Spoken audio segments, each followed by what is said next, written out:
Our chief marketing officer, Nick Robinson, you've got to see it codifies this guy's written like exactly what we talk about. First, he made us watch it codifies everything that the TEDx talk, bumbling around amazing. And first, he made us watch us all read the book, and it really did amazing. And then he had us all read the book, and it really did to become for us. And so that became our mantra. Like we need to understand our why. Needed to become for us, and so that became our mantra. Like we need to understand our why. Incredibly instructive. And one of the goals of the show is to bring on people that I just incredibly instructive. And one of the goals of the show is to bring on people. It really has been amazing. So it really has been amazing. So it's amazing. Now I haunted your Twitter feed. Okay. It's amazing. Now I wanted to start with something that you put on there. You said thank you. And I wanted to start with something from our past because regardless of technology or the speed of innovation, we can learn about our future from our past because regardless of technology, the thing that I really found interesting is you seem to understand people. True. What are some the thing that I really found interesting about just is you seem to understand people. What are some key traits about just well, I think one of the things that we forget is that we are a legacy machine working in a very different environment than we are a legacy machine working in a very different environment than we sort of started showing up about 50,000 years ago. There were other hominid species that existed at the time. Sort of they died showing up about 50,000 years ago, and it was those evolutionary traits that gave us the opportunity. They died off, outlive our competition, and it was those evolutionary traits that gave us the opportunity, even as the environment around us changed, outlive our competition, but also survive and thrive. We lived in populations that were never bigger than about 150 people for 40,000 of the 50,000 years that we lived in populations that were never bigger than about 10,000 years for 40,000 of the 50,000 years that we lived on populations that were. It's only the past 10,000 years. In other words, we're not made for this. With farming, which means all the rules of being human are exactly the same. In other words, we're not made for this. Which means all the rules of being human are exactly the same as they used to be. Understand those things. When we were living, you really understand what works and what doesn't work, regardless of the conditions. If you can understand those things, the fact of the matter is we understand what works and what doesn't work, and we respond regardless to the environments we're in.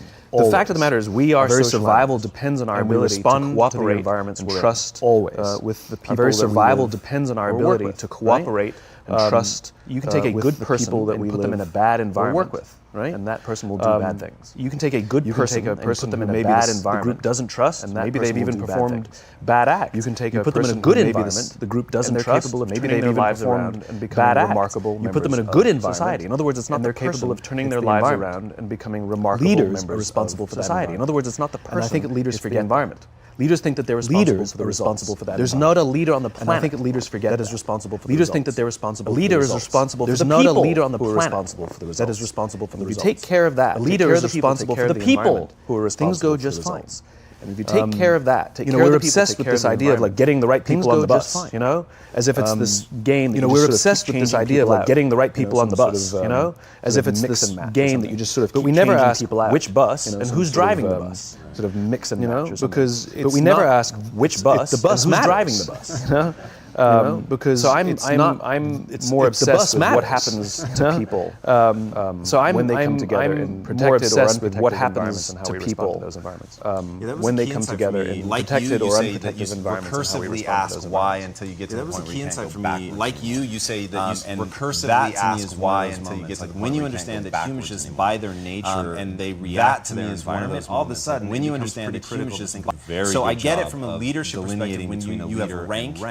Which help people understand how if you don't have delineating how you could still be a leader for change. Help people understand in an environment that have rank how you could still be a leader. So as you said, leadership has nothing to do with rank. In an environment that needs change. Leadership is so as you said, leadership has nothing to do with rank. You may have more responsibility over the lives of more people, but it doesn't change the nature of leadership. As you gain rank, I know many people who sit at the highest levels of organizations, but it does not change the nature of leadership. They have authority. I know many people who sit at the highest levels of organizations, and we do as they tell us because they have authority over us, but we wouldn't follow them. They have authority. And yet I know many people, and we do as they tell us because they have authority over us, but we wouldn't follow them. They've made a choice to look after the person. And yet I know many people who've made a choice who have no rank. We would follow them, but they've made a choice to look after the person. And that's what leadership is. It's the responsibility to take care of the people around us, the people with whom we work. And that's what leadership is. It's the responsibility to take care of the people around us. Leadership is a practice like any other. The people with whom we work. It is a skill that can be learned. And leadership is a practice like any other. That means it requires practice. You don't just suddenly get a promotion. You're now in a management position, and that you're a leader. It requires practice. It's not how it works. Suddenly get a promotion. If only you're now in a management position, you're a leader. The reality is we have to learn it and we have to practice it. We have to get good at it, which is what the junior ranks are for. The reality is we have to learn it and we have to practice it. Don't have the ability, which is what the junior ranks are for. That will impact the entire organization. You do have the ability. Don't have the ability that will impact the life of another human being. The entire how they organization. feel about their own jobs. To make how decisions well that will their impact the life of another human being goes. How they feel about their own get work jobs. done. How well they feel. How supported they feel if they make a mistake. How easily they can get work done. Do they feel that they can turn to you and ask you for help? That's all within your control. Make a mistake. It's the same thing as being in a relationship and being a friend. Ask you for help. That's all within your control. It's the same thing as being in a relationship. Our friends being a friend can rely on us. They can trust us. Being a good friend. There's no difference. Means that our friends can rely on us. They can trust us. At the end of the day, there's no difference. Becoming a leader is about a transition. Human relationships. And everybody has to go through it if you want to become a leader. Becoming a leader is about a transition. As an aside, I will say, and everybody has to is go like through parenting in the sense that everybody has the capacity as an aside, I will to say, be a parent. Leadership is that like doesn't mean parenting everybody in the wants sense to be a parent. Everybody has the and that doesn't mean everybody should be a to be a parent. Leadership doesn't mean everybody wants to be a capacity to be a leader. It doesn't mean everybody should be. Doesn't mean everybody wants to be a leader. Leadership is the same. Everybody should be a capacity to be a leader. leader. The reason is it comes with doesn't mean everybody wants to be a leader. It doesn't mean everybody should be a leader. And the reason is it comes with a lifestyle they choose not to have. That's responsibility. That's absolutely fine. But if someone chooses, a lifestyle they choose not to have, that's fine. A lifestyle they would absolutely like to have. They would like to become a leader. If someone chooses, then they have to acknowledge a lifestyle they will or need to would like to become a leader. leader. When we're very, then very they have to junior, acknowledge you only that somebody in front of a machine and we demanded results, but never showed them how to use the machine. Right? It's as if and we so the reason we get managers, the reason we get micromanagers, the reason we get bad leaders, and so the reason we get managers, the reason we get micromanagers, the reason we get bad leaders, and two, they can't help themselves. Of course, they're going to tell you to do it their way because they actually do know how to do it better than you because that's what got themselves. Of course, they're going to tell you to do it their way because they transition we have to know how to do it better than you because that's what got them no longer responsible for the job. And the transition we have to make before we now become is that we are no longer responsible for the job. Right? There's not we now become a manager around who's responsible for the results. We're responsible for the people. There's not responsible for the results. A manager. I love talking to CEOs and I'm like, what's your priority? They say my priority is my customer. I love talking to CEOs and I'm like, what's your priority? You have no impact. My priority is my customer. On a customer at all. What you can do no impact is screw with someone's life on a customer who will then impact your customer. What you can do support is screw with someone's life who will then impact your customer. Or support leaders are responsible for the people who are responsible for the people who are responsible for the people leaders are responsible for the people who are responsible for the people who are responsible for the chain of command. Get that chain right. Get that chain right. That is, get that chain wrong. Get that chain right. And then the people who are touching the customer, inventing the product, get that selling the product, figuring out ways how to build the company, manage the numbers, manage the processes, manage the operations. In other words, all the heavy lifting. Build the company, manage the numbers, manage the processes, manage the operations. In other words, all the heavy lifting, protecting themselves from you, that chain than doing their job. And those people will spend more time protecting themselves from you, where it is standard practice in that company. For employees to feel the need, for example, to send a standard practice email after every decision they make. For employees to feel the need, is a sign that they're to taking send a time and energy out of their job after every decision they make. From advancing the company's mission, that they're taking time and energy out of their job, themselves from away from advancing the company's mission.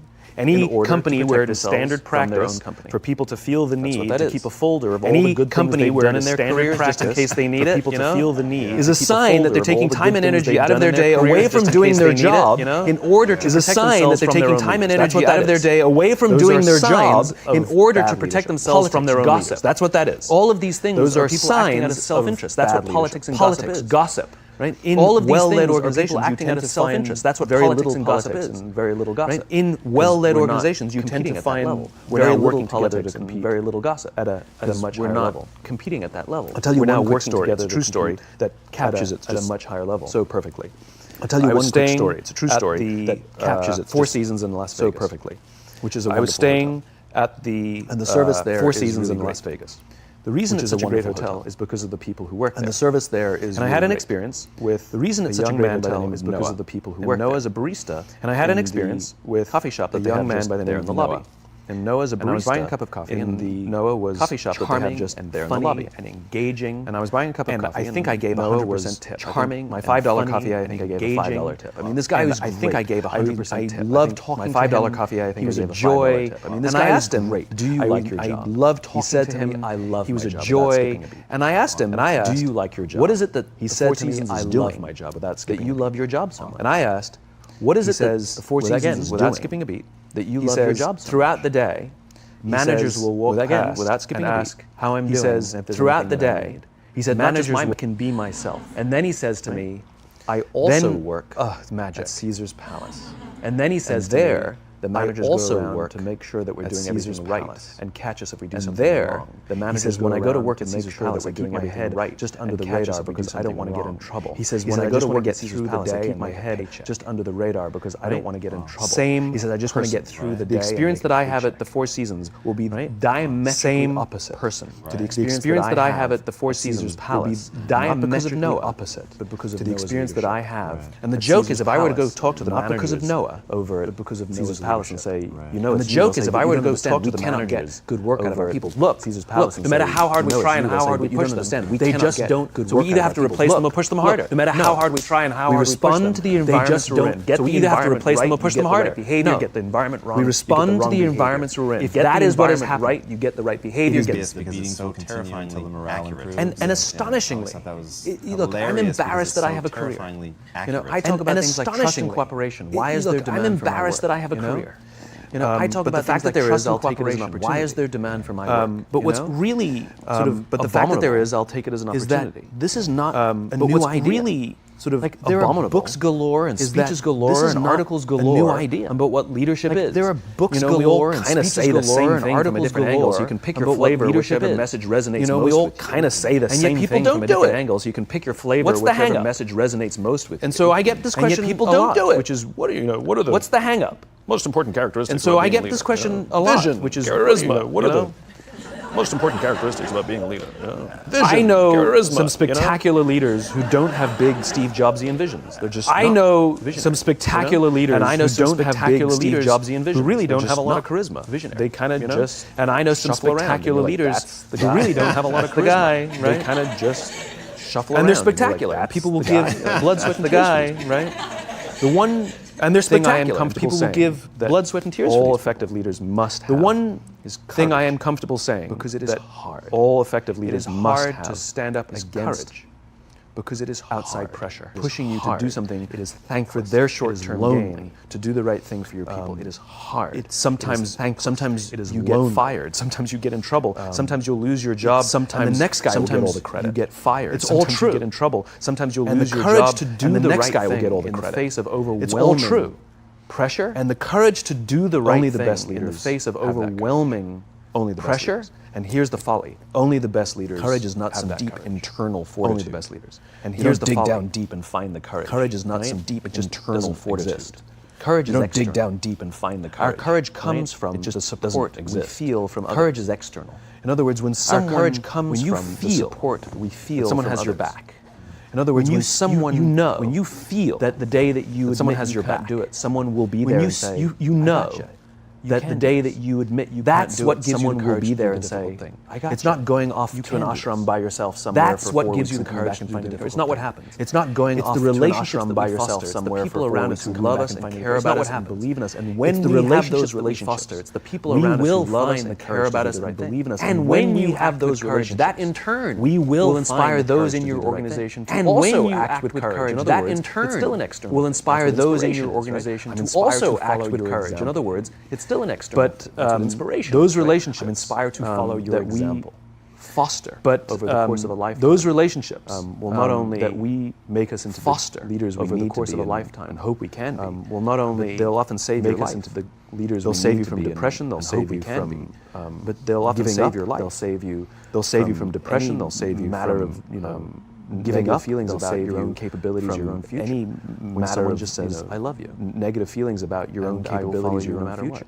When someone just says, I love you. I want to talk about that for a second. Why do you think I will follow you that something so innate, so deeply ingrained in us? Why do you think is that something so innate, so deeply ingrained in us? This is actually true. I'm not making this up. Is so just yesterday. I looked Ron Penn in his eyes and I said, I love you. Just yesterday, and I said it like 100% my business partner. I said it 100% sincerely. It was just one of those moments where 100% my business partner. I said it 100% sincerely. It was just one of those moments where that's so weird. Like I don't do that often. and remember. But that's so interesting. Like, I don't do that often. Out of context. That's the best way to say it because like it's so interesting. It's so easy, and I love to embody, and I love to feel it. It makes me feel awesome. At home with my wife, it's so easy, and I love to embody, and I love to feel it. It makes me feel awesome. That makes it weird. But then I come into the office. Two perspectives. Something about one the is context. this is what vulnerability is, right? Being vulnerable doesn't mean one is this is what vulnerability is, right? Means being vulnerable doesn't mean mistake. Crying. Being vulnerable is the willingness to say I need help. Willing to admit you made a mistake. Being vulnerable is the willingness to say I need help towards someone. Being vulnerable without fear is of the what willingness other to people express may the feelings you have towards someone by making that without expression. fear of what other people may think. Most people, especially if they don't have a trusting environment or a strong and corporate most people don't want to, especially if they don't have a trusting environment or a strong. If you admit you made a mistake or you don't know what you're doing, you've been promoted into a job that you have no clue. If you admit you made a mistake or you don't know what you're doing, you've been promoted into lying, a job hiding, and that you have faking no clue. is a much better option. Business being in that job, right? Lying, hiding, but for the fact that it's more stressful and ultimately the results will falter, right? It's counterintuitive. But for the fact that it's more stressful and that's what a strong environment means. It means I can be vulnerable. So the fact that you can say that's what a strong environment means. It means I can be vulnerable. So the fact that you can say that is okay with you means that there's nobody's thinking,